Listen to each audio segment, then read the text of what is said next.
Let's turn our attention back to the top story today, and that is another foiled assassination attempt. This one didn't get as close, but it still got reasonably close with a weapon through the trees on one of Trump's courses, golf courses. Absolutely. It depends whether you're a glass half full, glass half empty kind of person. Glass half empty is how on earth did this person get there? How did they get to set up their little hidey-hole?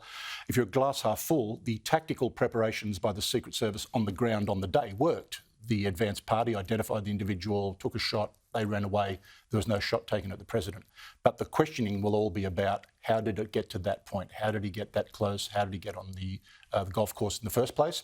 And that will lead to questions about whether the degree of protection afforded to the former president is sufficient. It's hard on a golf course, such an expansive bit of territory as well. So obviously they're among the best in the world, the Secret Service, at what they do. They would again be saying their layers have worked, but how did the gentleman or this person accused of doing this get that weapon through the trees to be spotted by the Secret Service, thankfully, before he was able to cause any harm? You certainly don't want to get to that point where you have to find them before they take the shot. I think what we're seeing, Kieran, and it's a bit like the previous assassination attempt in Pennsylvania, it's this ordinary guy phenomenon. It looks like. Now, there's a lot to come out about this individual. But if it's one person sitting at home in their garage or in their study, not connected to extremist groups, not putting stuff out into the media that draws the attention, if they just self-actuate and decide, I'm going to do something about this because I think it's on me to do so. The lone wolf. Very hard to defend against, very hard to intercept, because police and security agencies generally rely on there being some sort of communication, some digital footprints being left. If you're in the Democratic campaign, this is a nightmare for them as well. They don't want to see that sort of distraction happen just at the time when Harris had some momentum. It's arguable, people contest how much she had off the back of that debate, but had some. Numbers were up a bit. Now this happens.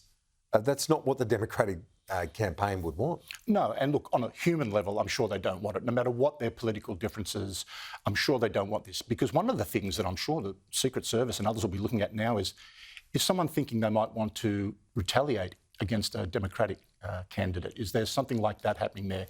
Now, just parking that for 1 minute, what it means for the campaign, I think she did get a bump, and I think after the debate, and I think the Democrats kind of feel they're running downhill at the moment. I don't think this assassination attempt will be enough to shift the needle for Donald Trump, but it might just prompt him to really get back in the campaign, to re-energise, because frankly, since the first assassination attempt, I think it's been a little low wattage from the Trump campaign. And just finally, the battleground states, what's your assessment at that? Is Harris now competitive in more? What's the overall Certainly the polls are telling us that. The polls telling us she did get a bump, and that's the critical thing.